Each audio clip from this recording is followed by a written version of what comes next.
বিশ্বাসের পাখি জীবনে জাস্ট একবার আসে, আর বিশ্বাসের পাখি যখন একবার উড়ে যায় এই পাখি আর জীবনে ফেরত আসে না। এটা এমন একটা পাখি, এই পাখিকে জীবনে রাখতে চাইলে আগলায় রাখতে হয়, সততা দিয়ে আটকায় রাখতে হয়। আর যখন সততা হারিয়ে যায় এই পাখিটাও হারিয়ে যায়।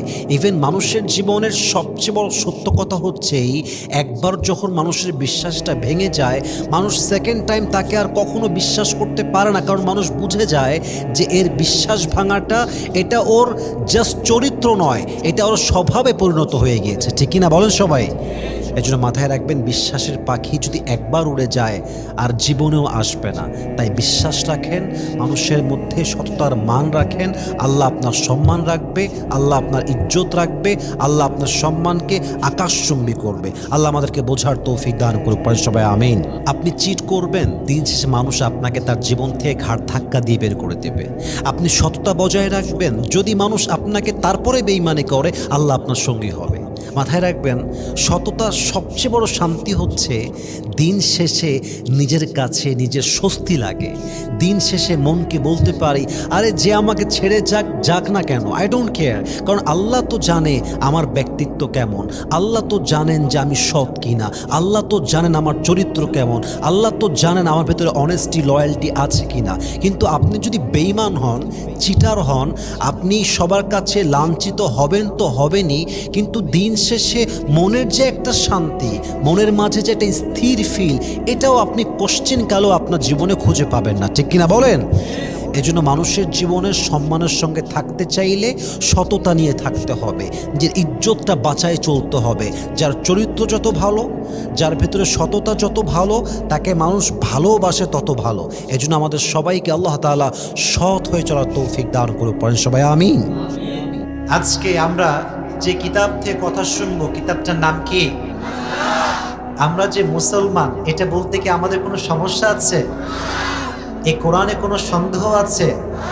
কোরআনের অনুসারী হতে পেরে আমরা সবাই খুশি না বেজা?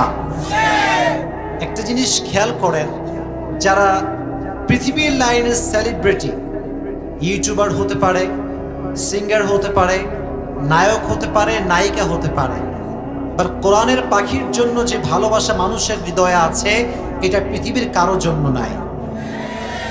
কথা আস্তে বললে তো হবে না, জোরে তো বলতে হবে, ঠিক কিনা?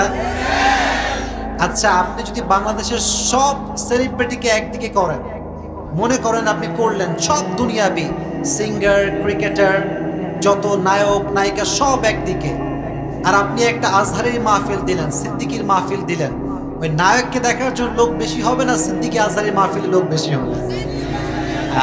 এটা কেন? ওটা ব্যক্তি আকর্ষণ নয়, এটা কোরআনের জন্য ভালোবাসা। ঠিক না বলে? একজন সাহাবী যিনি নবীজিকে হত্যা করতে চেয়েছিলেন, তার নাম হচ্ছে ওমরে ফারুক রাদিয়াল্লাহু তাআলা আনহু। আমি জাস্ট ভূমিকায় আছি, আমার মূল আলোচনা শুরু হয়নি। আপনি দেখেন, ওমর ছিলেন কোথাকার কোন জিরো, বাট কোরআনকে মানার জন্য তাকে হিরো বানিয়ে দিয়েছে একজন। আওয়াজ দিয়ে বলেন তিনি কে? আচ্ছা বলেন তো, নবীজির জামাইয়ের নাম কি ছিল? এদিকে আওয়াজ নাই, বলেন নাম কি ছিল? আলী রাদিয়াল্লাহু তাআলা আনহু। আমি জাস্ট বোঝাবার স্বার্থে হাদিসটা বলছি। একদিন আলী রাদিয়াল্লাহু তাআলা আনহু ঘুমিয়ে আছেন তাহাজ্জুদের শেষ সময়ে। হঠাৎ করে ঘুমে দেখতে পাচ্ছেন যে তিনি ফজরের নামাজটা মসজিদ নববীতে আদায় করেছেন। আদায় করে জাস্ট মাসনুন দোয়াগুলো পড়ে বের হচ্ছেন, সামনে বসে আছেন বিশ্বনবী। যখন তিনি বের হবেন, মাসনুন দোয়াগুলো পড়ে বের হয়েছেন, দেখছেন মসজিদের বাহিরে গেটে একজন চাচি দাঁড়িয়ে আছে। কি দাঁড়িয়ে আছে? একটু বলেন না, কে দাঁড়িয়ে আছে? চাচির হাতে ছোট্ট একটা ঝুড়ি আছে, ঝুড়িতে কয়েকটা খেজুর রাখা আছে। বলছে, ইয়া আলী, তোমার জন্য আর নবীর জন্য কিছু খেজুর নিয়ে আসছি, তুমি এটা নিয়ে যাও। নবীকে বলো, নবী আপনি কয়েকটা খেজুর খাবেন আর মানুষের মাঝে বন্টন করবেন, তাহলে আমার বাগানে আল্লাহ বরকত দান করবে। সুবহানাল্লাহ পড়ায়। আলী রাদিয়াল্লাহু তাআলা আনহু ঘুমের মাঝখানেই স্বপ্নে দেখছেন যে তিনি এই ঝুড়িটা নিয়ে নবীজির কাছে গিয়েছেন। নবী, এটা খেজুর আপনাকে হাদিয়া দিয়েছে একজন বুড়িমা। নবীজি বলেন, আলী তাই নাকি? তাহলে নাও, তুমিও একটা খেজুর খাও। আলী যখন তার মুখে খেজুর নিয়েছে, এত স্বাদ, এত স্বাদ, যখন আলীর ঘুম ভেঙে গিয়েছে, স্বপ্ন শেষ, তবুও সেই স্বাদটা তার জিহ্বায় লেগে আছে। আপনাদের আওয়াজ একটু কম হচ্ছে, জোরে শুনে তো সুবহানাল্লাহ পড়বেন। ঘুম ভেঙে গিয়েছে, এদিকে আজান হচ্ছে, ফজরের নামাজের আজান। আলী রাদিয়াল্লাহু তাআলা আনহু এবার গিয়েছেন মসজিদে নামাজ পড়ার জন্য, ফজরের নামাজ। দেখছেন ফজরের মুসল্লায় দাঁড়িয়ে আছেন ওমরে ফারুক রাদিয়াল্লাহু তাআলা আনহু, নামাজ পড়লেন। উনি নামাজ পড়ে যখন বের হবেন, দেখছেন সেম কাহিনী। সেই মুরব্বী চাচি মসজিদের বাহিরে দাঁড়িয়ে আছে। চাচি, কি হয়েছে? বলছে, আলী, আমি তোমার জন্য আর ওমরের জন্য, আমিরুল মুমিনের জন্য খেজুর নিয়ে আসছি। সুবহানাল্লাহ। কোথায়? তুমি একটু নিয়ে যাও। তো এবার সে নিয়ে এসে ওমরকে দিয়েছে। ইয়া ওমর, এই খেজুরটা তোমাকে মুরব্বী একজন মহিলা দিয়েছে, চাচি দিয়েছে, রাখো। তো ওমরে ফারুক খেজুরটা নিয়ে একটা খেজুর আলীকে দিয়েছে, আলী তুমিও খাও। তো আলী যখন খাওয়া শুরু করেছে, এত স্বাদ, এত স্বাদ, বলছে, ইয়া ওমর জিদনি তামরাতান উখরা, আমাকে আরেকটা বাড়িয়ে দাও, আরেকটা খেজুর দাও। ওমর বলছে, ইয়া আলী, লাউ আন্না রাসূলুল্লাহ সাল্লাল্লাহু আলাইহি ওয়াসাল্লাম যাদাত লাজিদনা, যদি নবী তোমাকে আরেকটা খেজুর বাড়িয়ে দিত, তাহলে আমি ওমরও তোমাকে আরেকটা খেজুর বাড়িয়ে দিয়ে দিতাম। জোরে সোরে সুবহানাল্লাহ পড়েন। আলীর চোখ গেছে ছানা বড়া হয়ে। আরে, আমি যে স্বপ্নে দেখেছি এটা ওমর জানলো কেমনে? তো এবার ডাক দিয়ে বলছে, ইয়া ওমর, আহিয়া গায়বুন আম রুইয়া আম ইত্তলাতা আলাইহা, এটা কি কোনো গায়েব ছিল নাকি কোনো অদৃশ্য তুমি দেখেছো, তুমি গায়েব সম্পর্কে জানো? তো ওমর বলছে, না না, এটা কোনো গায়েব নয়, এটা কোনো স্বপ্ন নয়। ওয়ালাকিন্নাল মুমিন ইযা আখলাসা কলবাহু ইয়ারা বিনুরিল্লাহ, তবে সত্য হচ্ছে এই কোনো মুমিন বান্দা যখন আল্লাহর নূরে নূরান্বিত হয়ে যায়, আল্লাহর নূর যাকে পেয়ে বসে, সে আল্লাহর নূর দিয়ে সবকিছু দেখতে পায়। তাহলে বোঝা গেল এই যে সম্মান, এই যে স্ট্যাটাস, এটা কোরআনের কারণে একজন দিয়েছে। আওয়াজ দিয়ে বলেন, তিনি কে? বাঁচিয়ার মনে কোরআনের জন্য মরবো তো ইনশাআল্লাহ। কোরআনের জন্য কারা কারা বাঁচতে প্রস্তুত? হাত তুলে আল্লাহকে দেখায় দেয়। লিল্লাহি তাকবীর, লিল্লাহি তাকবীর। আল্লাহ আমাদের সবাইকে বোঝার তৌফিক দান করুক, সকলে পড়া আমিন। এবার আমার সঙ্গে ওয়াদা পাঠ করবেন, আমার ওয়াজ শুরু হবে, আমরা তারপরে দোয়া করে বাসায় ফিরে যাব। সকলে আমাকে যা বলবো তাই জবাব দিবেন। আমি যা বলছি তাই রিপিট করেন। সবাই বলেন হুজুর। মুরব্বীরা একটু বলেন হুজুর। আমরা জামালপুরের মানুষ আপনার কাছে, জোরে বাঘের বাচ্চার মতো বলেন, আপনার কাছে ওয়াদা করছি যতক্ষণ পর্যন্ত মোনাজাত শেষ না হবে আমরা কেউ, ওই যে এবার কেউ কয় না, আমরা কেউ উঠে যাব না। বলেন ইনশাআল্লাহ। লা ঈমান আলা লিমান লা আমান আলা, যার কথার ঠিক নাই তার ইমানের ঠিক নাই। এখন আপনি ইমান ঠিক রাখবেন কি রাখবেন না, দ্য চয়েস ইজ ইয়োরস, সিদ্ধান্ত আপনার হাতে। যে বসে থাকবে তার ইমান মজবুত থাকবে। আজকে থাকবেন তো ইনশাআল্লাহ। আমি খুতবার শুরুতে একটি আয়াত তেলাওয়াত করেছি। আল্লাহ তাআলা বলছেন, ওয়ামা আরসালনাকা ইল্লা রাহমাতাল লিল আলামিন, oh my last messenger, oh my prophet, I have sent you as a mercy for the entire universe. নবী হে, আমি আল্লাহ তাআলা আপনাকে গোটা বিশ্বের জন্য রহমত করে পাঠিয়েছি। সুবহানাল্লাহ পড়েন। আমাদের জীবনের সবচাইতে বড় নিয়ামত যদি আমি প্রশ্ন করি, আপনি কি বলতে পারেন? বলবেন যে হুজুর আমার চেহারা সুন্দর, এটাই বড় নিয়ামত। আল্লাহ বলছেন নো, এটা বড় নিয়ামত নয়। হুজুর আল্লাহ আমাকে আব্বা আম্মা দিয়েছেন, এটা বড় নিয়ামত। আল্লাহ বলছেন এটাও বড় নিয়ামত নয়। হুজুর আমার কাছে 2টা বউ, 3টা বউ, 4টা বউ আছে, বড় নিয়ামত। আল্লাহ বলছেন নো, এটা বড় নিয়ামত নয়।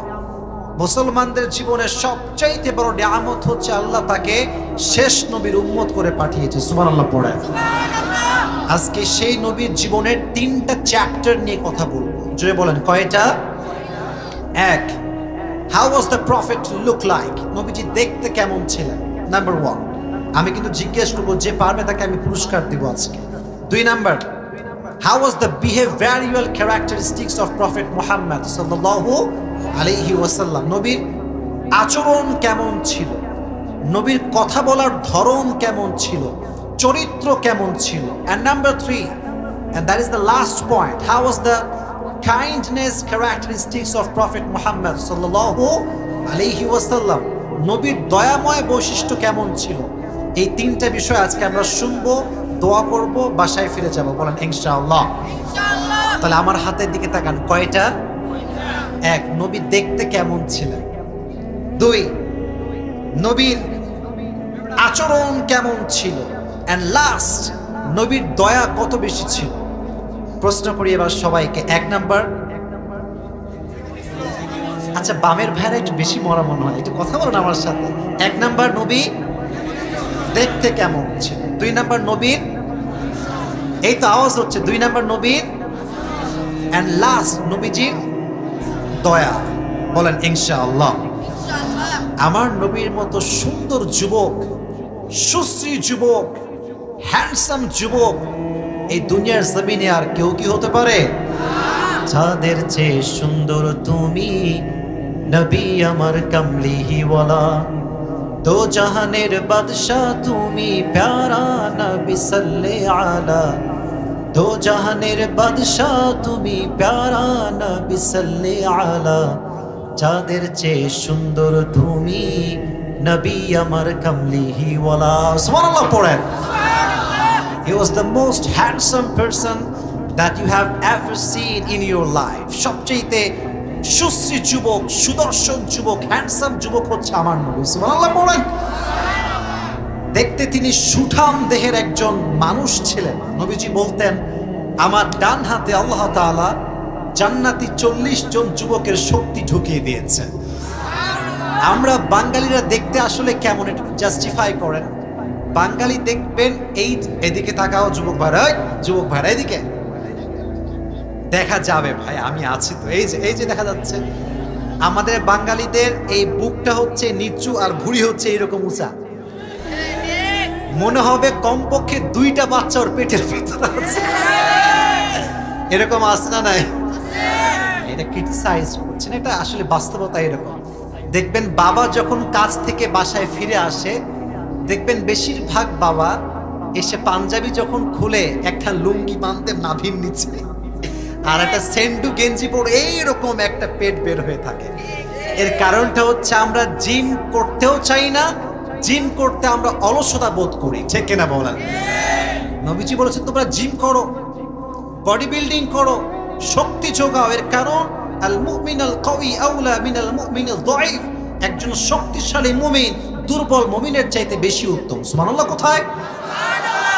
নবীজির এই বুকটা ছিল উঁচু আর এই নাভিটা ছিল নিচা। এটাকে আজহারি সাহেব বলেছিলেন 6 প্যাক বলে গোটা বাংলাদেশ তো পার। আসলে ব্যাপারটা এইরকম না, ব্যাপারটা হচ্ছে এইরকম যে নবীর বডিটা ভুঁড়ি ছিল না, মেদ ছিল না, চর্বি যুক্ত ছিল না, চর্বি মুক্ত ছিল। সুবহানাল্লাহ পড়েন। এবার বলেন, এটা হচ্ছে আমার হাত, এই হাতের এটাকে কি বলে? মাশাআল্লাহ, এটা কি বলে? তালু। আমরা যখন মুসাফাহ করি, তালুতে তালু মিলে কি মিলে না?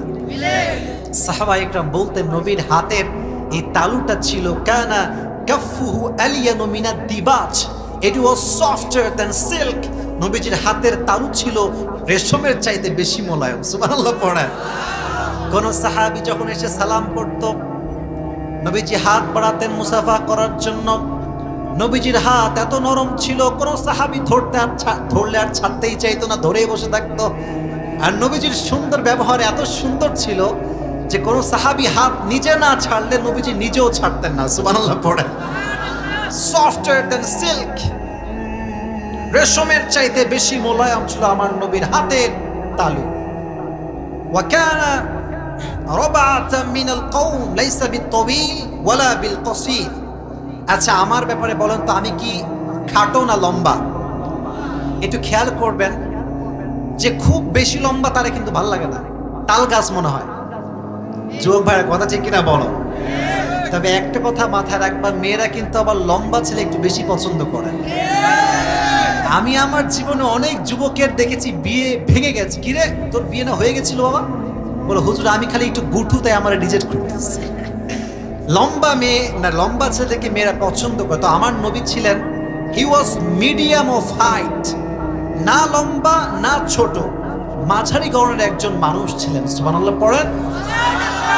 যেই তাকে দেখতো তার কলিজাটা জুড়িয়ে যেত, ঠান্ডা হয়ে যেত। সুবহানাল্লাহ।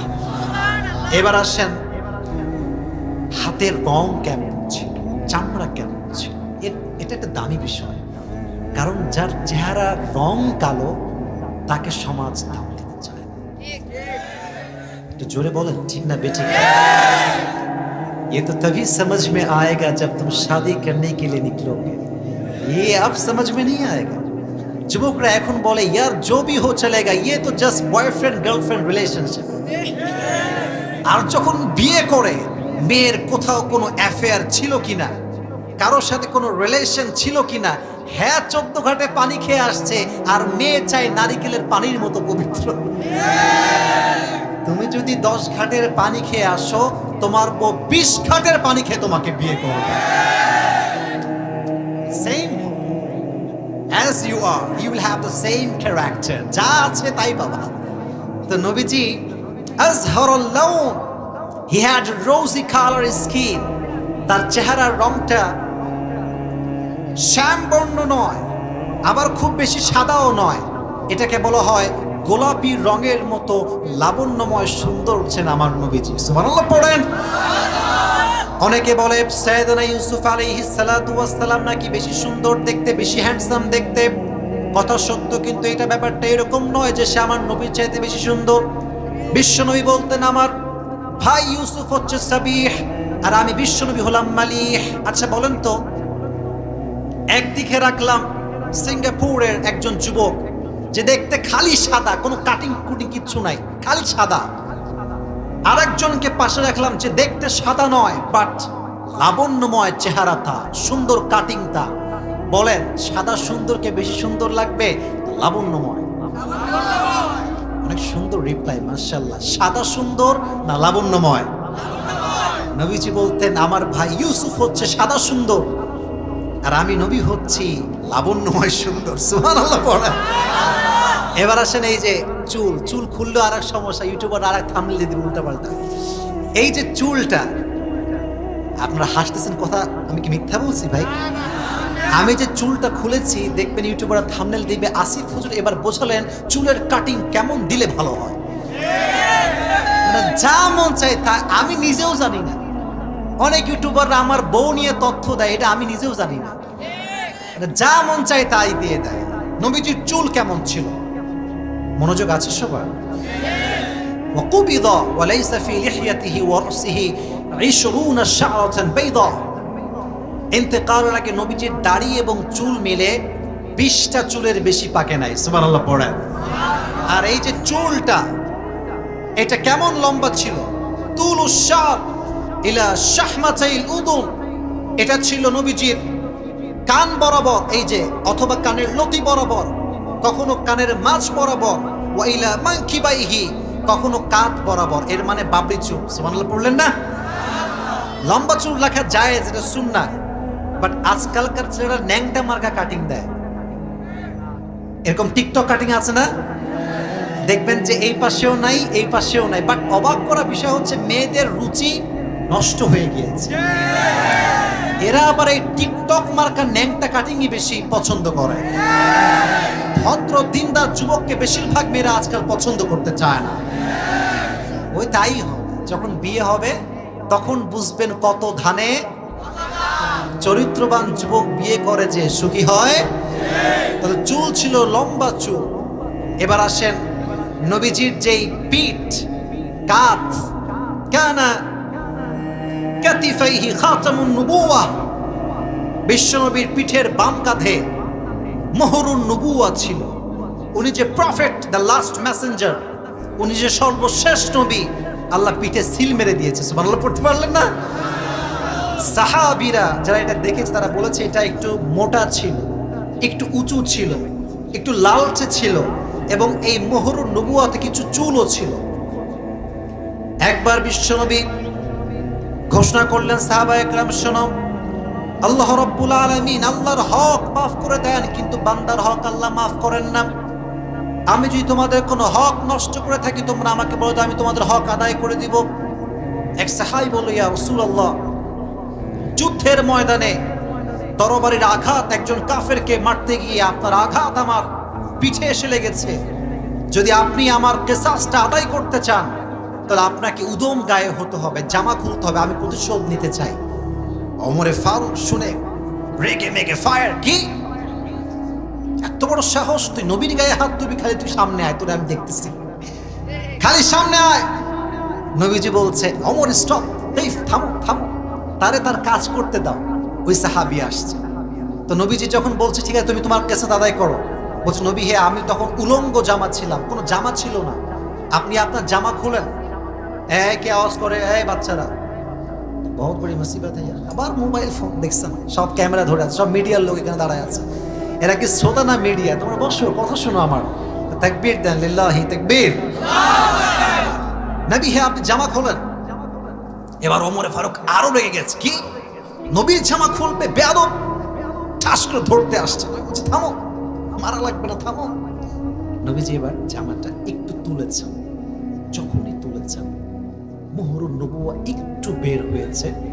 বের হওয়ার সাথে সাথে ওই সাহাবী দৌড় দিয়ে এসে নবীজির মুহরুন নবুয়াতে চুমু দিয়ে ফেলেছে।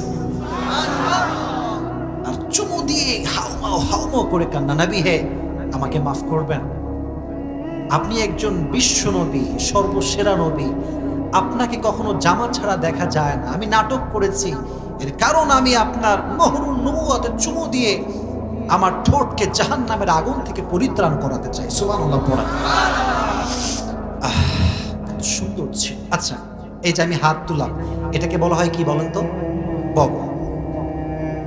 আমাদের বগল দেখবেন কালো, দুর্গন্ধযুক্ত, বাট নবীর বগলটা কেমন ছিল জানেন?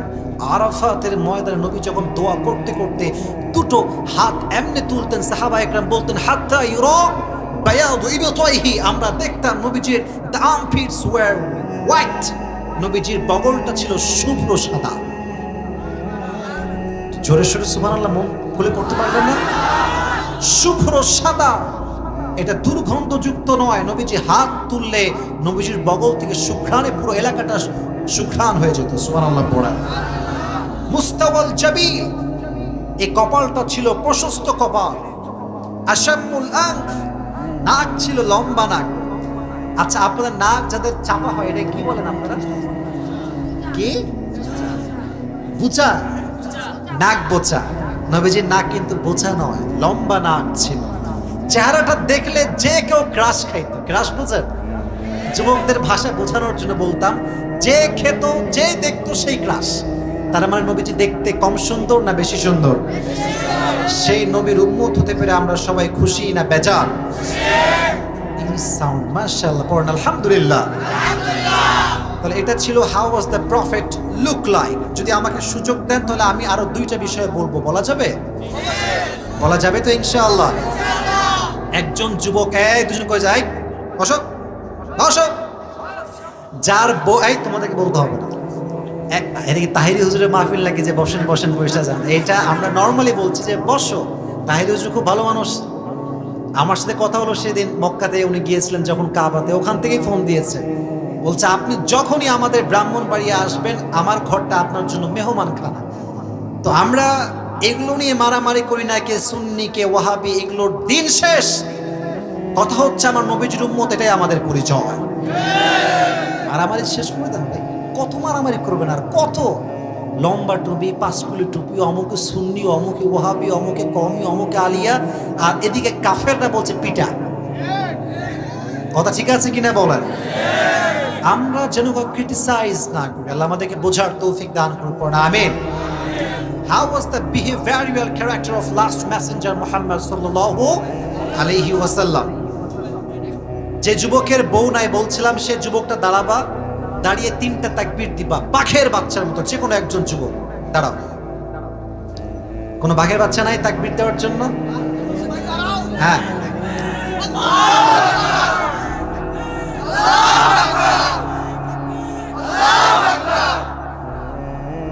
সর্বনাশ ও লাইভ করতেছে আর তাকবীর দিতেছে, দেখাচ্ছে যে ভাই আমি কিন্তু আছি। আল্লাহ ওকে কবুল করে পড়ে আমিন। নবীজির বউ ছিল কয়টা বলেন এবার? নবীজির বউ এই তো মাশাআল্লাহ কয়টা?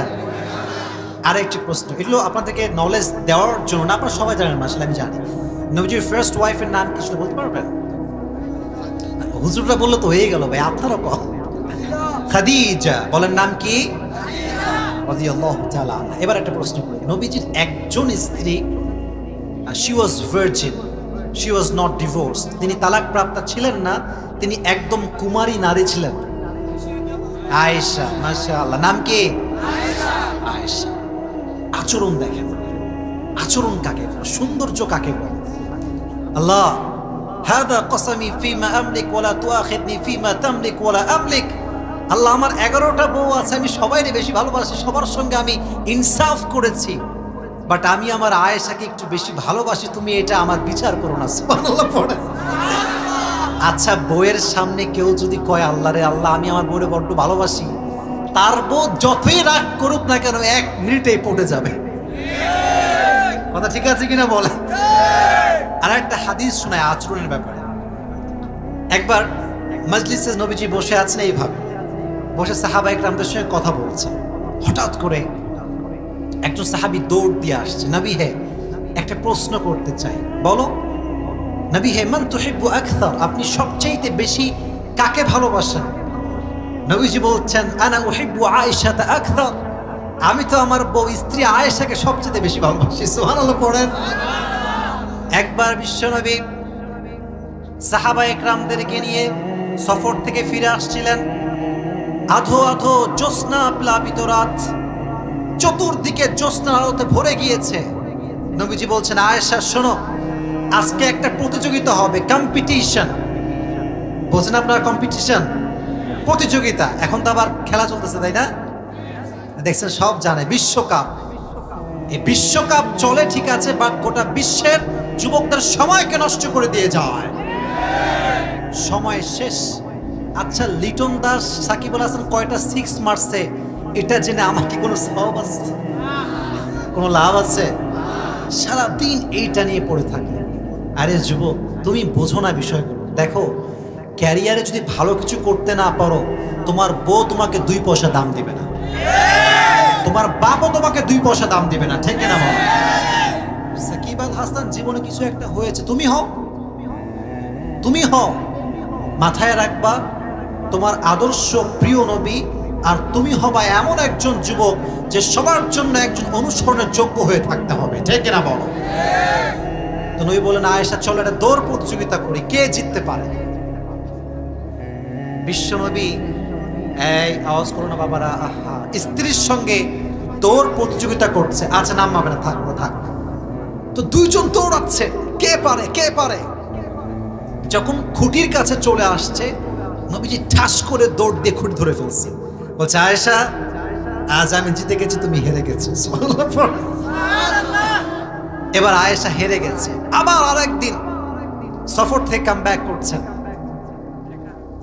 যখন কাম ব্যাক করছেন, এবার আয়েশা বলছে নবী এবার আজকে দেখা যাক কে পারে। দেখেন না এবার আজকে কে পারে। হাদিসে এসেছে এবার যখন দৌড়াতে শুরু করেছে নবীজি, যখন দৌড়াতে শুরু করেছে, এবার আয়েশা দৌড় দিয়ে গিয়ে খুঁটি ধরে ফেলছে সবার আগে। বলছে হ্যাঁ রিহি বিতিলকা, নবী হে সেদিন আপনি আমাকে হারাইছেন, আজকে আমি আপনাকে হারাই দিলাম। সুবহানাল্লাহ পড়েন। তাহলে বউয়ের সঙ্গে ভালো ব্যবহার এবং আচরণ করার দরকারটা আছে না নাই?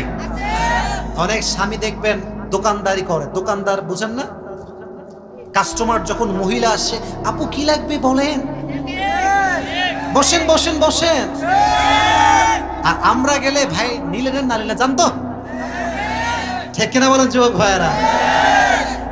বাহিরের ভাবির সঙ্গে ভাবি ভুলেই গেলেন, খবরই নেন না, ভাবি আমাকে ভুলে গেলেন।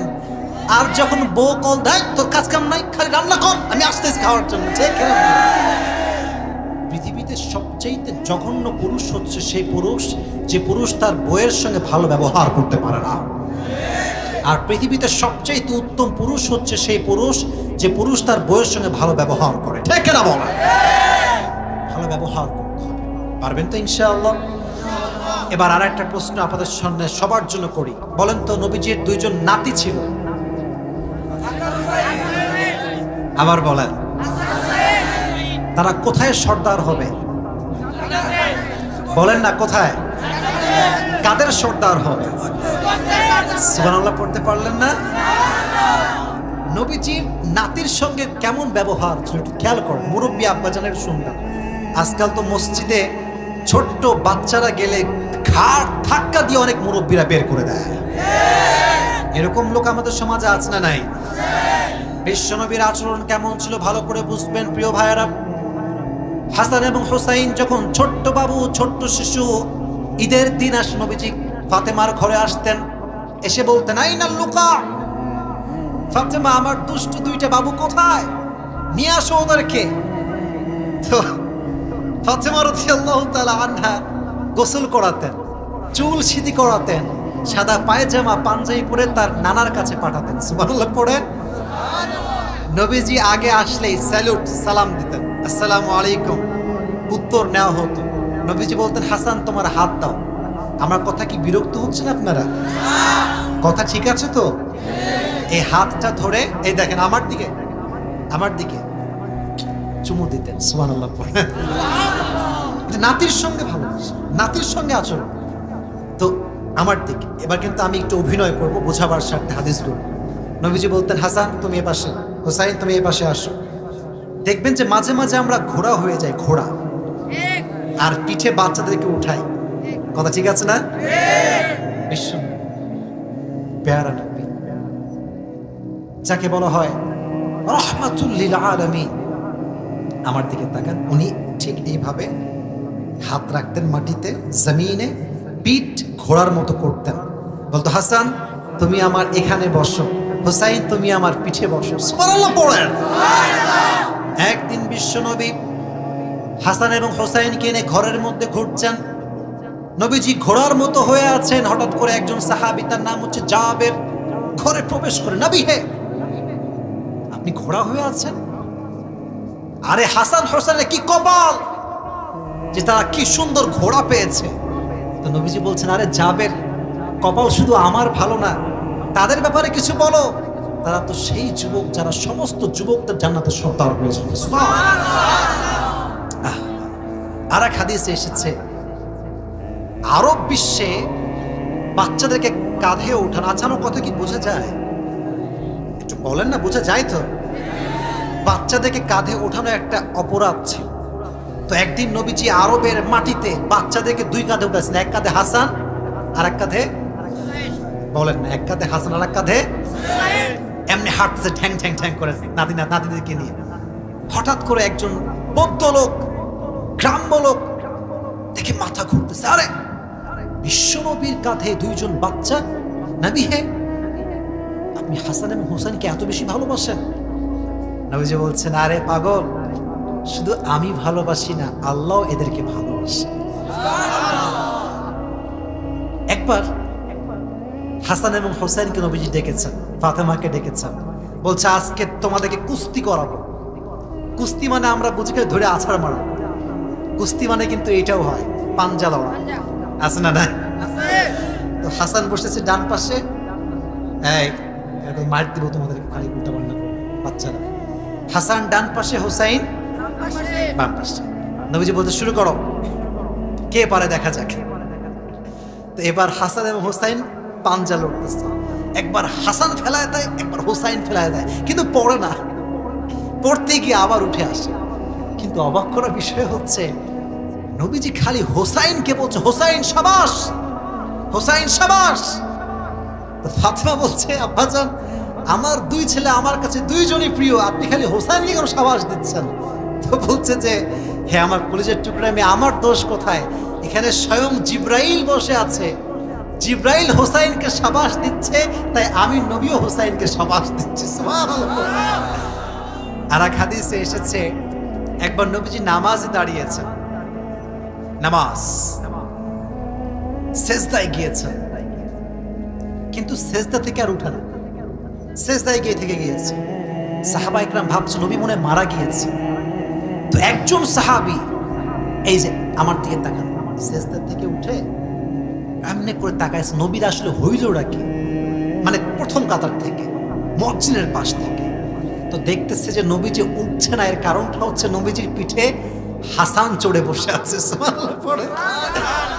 তো সে ভাবতেছে কি রে, যদি আমি টান দিয়ে নামাই ফেলি তাহলে নবীজি সেজদার থেকে উঠে যাবে। তো যখন সেই সাহাবী পেছন থেকে, নবীজি এখানে দাঁড়িয়ে আছে, সাহাবী প্রথম কাতারে আছে, যখন হাসানকে নামাতে যাবে নবীজি পেছন থেকে তার হাত ধরে বসেছে। নবীজি ইঙ্গিতে বোঝাচ্ছেন আমার হাসান যতক্ষণ পর্যন্ত পিঠে থাকবে ততক্ষণ পর্যন্ত আমি তাকে নামাবো না। ভালোবাসা কাকে বলে, আচরণ কাকে বলে। আর আমাদের মুরব্বীরা, বাচ্চা যদি একটু আওয়াজ করে ফেলে, নামাজে তোর বাপের নাম কি রে, তোর বাড়ি কোথায়, ঠিক কিনা বলেছে? বাচ্চা যখন বের হয়ে যাওয়ার সময় বলে যে ইয়ার মে কভি ভি নেহি হোগা, এটা আমার শেষ এবং ফাইনাল নামাজ। মাথায় রাখবেন, যেই বাচ্চা আজকে নামাজি সে আগামীতে যুবকদের আদর্শ হিসেবে কাজ করবে।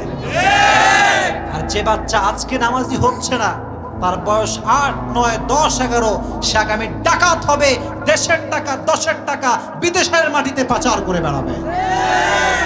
বাচ্চাদের সঙ্গে সুন্দর ব্যবহার করবেন। রাজি আছেন? শুনি নাই পেছনে আব্বাজানরা একটু বলেন ইনশাআল্লাহ। এটা মুরব্বীদের জন্য বড় দামি কথা। মাথায় রাখবেন, মুরব্বীরা যেমন ব্যবহার করবেন তেমন সম্মান পাবেন। আমার একবার প্রোগ্রাম ছিল গাজীপুরে, শ্রীপুর আছে না এখানে? শ্রীপুর কোথায়, কত দূর এখান থেকে? 1 ঘন্টা? আচ্ছা 1 ঘন্টা। এটা বদনাম না, এটা ভালো বিষয়। একটু রাগি, গাজীপুরের লোকেরা খুব রাগি আর কি। তো মাহফিলের প্রোগ্রামে যাচ্ছি গাড়ি নিয়ে, সামনে হঠাৎ করে একটা বাস আসছে, সাইড দেয় না, সাইড দেয়ই না। ওই ছেলে যে নিয়ে যাচ্ছে, ও যে কি ভাব আর কি গরম ওর, ও আমার গাড়ি থামাইছে, ওর গাড়িও থামাইছে, কোনো কথা নাই। হুন্ডা থেকে নেমে গিয়ে এমন জোরে একটা বাড়ি দিছে বাসের সামনে সব লুকিং গ্লাস ভেঙে গেছে। আমি তো দেখতেছি সামনে থেকে। পরে বললাম কি হয়েছে তোমার, এত রাগ কেন? বলে হুজুর যে হুজুরকে সম্মান করতে পারে তাকে আমি সম্মান করতে পারবো না। রাগ, প্রচুর রাগ। তো এত রাগ আবার ঠিক না। বিনয়ী হয়ে থাকবেন, ভালোবাসা নিয়ে থাকবেন, সম্মান বাড়ায় দিবে কে? এই যে আমাদের কমিটি বৃন্দ, আমি একটা ফিডব্যাক দিচ্ছি, কোনো একটা বিষয় একটু ভুল বোঝাবুঝি হয়েছে, বাট আমি একটা বিষয় অবাক হলাম যে কোনো বাজে ব্যবহার নাই। যে ভাই প্রোগ্রাম নিয়েছে আমার সঙ্গে ভিডিও কলে কথা বলেছে, মানে এই পর্যন্ত আলহামদুলিল্লাহ আল্লাহকে সাক্ষী রেখে বলতে পারবো একটা শব্দ বাজে ব্যবহার করে না। এর মানে গাজীপুরের সন্তানরা ভদ্র পরিবারের সন্তানেরা। পারিবারিক শিক্ষা আছে না নাই? পারিবারিক শিক্ষা যার আছে তার সুন্দর ব্যবহার হবে। রাজি আছেন তো ইনশাআল্লাহ? যেহেতু 12টা বেজে গিয়েছে, সর্বশেষ অংশ বলা যাবে তো? এবার তার তাকবীর দেওয়া লাগবে একজন যুবকের। শেষ অংশ, শেষ তাকবীর কে দিবে? এই আমার দোয়া করবো তো। 12টা বেজে গেছে আমি জানি, তোমাদের বোঝাতে হবে না। বসে পড়ো যুবকেরা, বসে পড়ো। আমার সঙ্গে তাকবীর দেন, লিল্লাহি তাকবীর, লিল্লাহি তাকবীর। দয়াময় ব্যবহার কেমন ছিল? আচ্ছা বলুন তো, তারাবির নামাজ কত রাকাত? আমি ইখতিলাফ করতে আসি নাই। যে 20 রাকাত পড়ে তাকেও ভালোবাসি, যে 8 রাকাত পড়ে তাকেও আমি ভালোবাসি, বাট ব্যক্তিগত আমি 20 রাকাত পড়ি এবং আমি পড়াই। আচ্ছা বলো, তারাবির নামাজ কি এটা ফরজ, ওয়াজিব না সুন্নতে মুআক্কাদা? সুন্নতে মুআক্কাদা। কেন? নবী যখন তারাবির নামাজ পড়া শুরু করলেন, সব সাহাবা একরাম একত্রিত হয়ে গেছে, এটা কন্টিনিউয়াসলি পড়বে। মাদ্রাসা ছাত্র আছে নাকি এখানে? মাদ্রাসা ছাত্ররা বসে পড়ে না, আপনারা না বিরক্ত বলতে আমি জানি 12টা বেজে গেছে, সময় আমার শেষ, বাট আর কিছু কথা বলা যাবে না নাকি? এখনই দোয়া যদি বলেন, এখনই দোয়া বলেন। আচ্ছা তাকবীর দেন, লিল্লাহি তাকবীর। তো 3 দিনের বেলা তো নবীজি আর আসেন নাই তারাবির নামাজ। 3 দিন পরে সাহাবা একরাম সবাই অপেক্ষা, নবী কখন আসবেন? আসেন নাই। তারপরের দিন নবীজি আসছেন। নবী আপনি আসলেন না কেন? বলে সাহাবা একরাম শোনো, আমি যদি আসি আর যদি তারাবির নামাজ ফরজ হয়ে যায়, এটা উম্মতের জন্য কষ্টকর হয়ে যাবে। আমি দয়া করে মায়া করে আসি নাই। সুবহানাল্লাহ পড়েন। পৃথিবীর নিয়ম হচ্ছে শুরু থেকে এরকম যে এক আমল করবে তার এক আমলের সওয়াব হবে, বাট নবীজি বলছেন আল্লাহ এটা আমার উম্মতের সঙ্গে হবে না, আমি বেশি চাই। আমার বেশি দরকার, আল্লাহ বাড়ায় দেন। আল্লাহ বললেন মান যাল্লাযী ইউকরিদুল্লাহ কারদান হাসানা ফায়ুযাইফাহু লাহু আদআফান কাসীরা। আপনার উম্মত একটা করবে তার ডাবল সওয়াব হবে। সুবহানাল্লাহ। কোথায়? সুবহানাল্লাহ। শেষ ভালো যার, সব ভালো বলেন সুবহানাল্লাহ। নবীজি বলছেন আল্লাহ আমি তাতেও খুশি না, আমার আরো বেশি লাগবে। আল্লাহ বলছেন ঠিক আছে যান। মান জাআ বিল হাসানাতি ফালাহু আশরু আমসালিহা। আপনার উম্মত একটা আমল করবে, আমি আল্লাহ 10 গুণ বাড়ায় দেব। নবীজি বলছেন তাও আমি খুশি না, আরো বেশি লাগবে। আল্লাহ বলছেন ঠিক আছে যান, ঠিক আছে যান। সাবআ সানাবিল। আপনার যে উম্মত মাত্র একটু দান করবে, মনে করেন 1 পয়সা দান করবেন, ফি কুল্লি সুমবুলাতি মিয়াতু হাব্বাহ, আল্লাহ রাব্বুল আলামিন এটাকে শত শত গুণ বাড়ায় দিবেন। সুবহানাল্লাহ পড়া। নবীজি বলছেন তাও আমি খুশি না, আমার আরো বেশি লাগবে, আরো বেশি চাই। আমার উম্মতের হায়াত কম, সওয়াব বেশি চাই। আল্লাহ বলছেন ঠিক আছে জান, আমার শেষ ঘোষণা, ইন্নামা ইউওয়াফাস সাবিরুনা আজরাহুম বিগাইরি হিসাব। আপনার উম্মতের যারা ধৈর্যশীল হবে তাকে আমি আল্লাহ রাব্বুল আলামিন বিনা হিসাবে জান্নাতে প্রবেশ করাবো। এবার নবীজি বলছেন ঠিক আছে, এবার ঠিক আছে। তাহলে নবীর আমাদের জন্য দয়া মায়া আছে না নাই? একবার আয়েশা রাদিয়াল্লাহু তাআলা আনহা বলছেন নবী আপনি আমার জন্য দোয়া করেন, একটু দোয়া করেন। নবীজি হাত তুলবেন, আল্লাহুম্মা গফির লি আয়েশা মা তাকদ্দামা মিন যামবিকা ওয়া মা তাআখার। আয় আল্লাহ তুমি আয়েশার অতীতের গুনাহ, পরের গুনাহ, মাঝের গুনাহ সব মাফ করে দাও। এই দোয়া শুনে আয়েশা এত খুশি হলেন, এই যে দেখেন আমার দিকে বিছানায় এমন করে শুয়ে পড়লেন খুশিতে। নবী এত সুন্দর দোয়া করলেন আমার জন্য, আগের গুনাহ পরের গুনাহ সব মাফ। নবীজি বলছেন আয়েশা তুমি আমার একমাত্র কুমারী স্ত্রী, আমার সবচাইতে ভালোবাসার বউ। তুমি বলেছো তাই আমি দোয়া করেছি, বলেছো বিধায়। বাট আমি এই দোয়াটা প্রত্যেক দিন আমার আগত উম্মতের জন্য করতেই থাকি, করতেই থাকি, করতেই থাকি, করতেই থাকি। সুবহানাল্লাহ। কত দয়া, কত মায়া। সে উম্মত হতে পেরে, সে নবীর উম্মত হতে পেরে আমরা সবাই খুশি না বেজার? সকলেই মন খুলে পড়েন আলহামদুলিল্লাহ। আপনাদের এখানে কি আজকে বৃষ্টি হয়েছিল নাকি? কিন্তু এই রাস্তাতে দেখলাম একেবারে কাদা। আজকে না কালকে? আমাদের বাড়ি তো ডুবে গেছিল ভাই বৃষ্টিতে। ঢাকার কি অবস্থা? এদিকেও বৃষ্টি খুব হচ্ছে নাকি আজকাল? প্রচুর বৃষ্টি, আমি দেখলাম কাদাতে হাঁটা যাচ্ছে না। তো বৃষ্টিতে ঘুম একটু বেশি আসে, এটা আমি জানি। তো 12টা যেহেতু বেজে গিয়েছে, আমি আপনাদেরকে বিরক্ত করতে চাই না। যারা পেছনে আছেন একটু সামনে আগে আসেন, আমার দোয়া করুন। সামনে আপনারা একটু সামনে, শেষ পর্যায়ে তো সামনে চলে আসেন, আমি আপনাদের দেখতে চাই। সামনে থেকে আগে আসেন, আবারও স্লোগান দেন শেষ ভালো যার। চলে আসেন, আপনাদের শেষ ভালো আলহামদুলিল্লাহ। যারা যুবক ভাইয়ের আয়োজন করেছে সব বাচ্চা ছেলেমেয়েদেরকে দেখতে পাচ্ছি। আর ইসলামিক আন্দোলনে আমার অনেক ভাইয়েরা আছেন, ওনারাও অনেক শ্রম দিয়েছেন, কষ্ট করেছেন।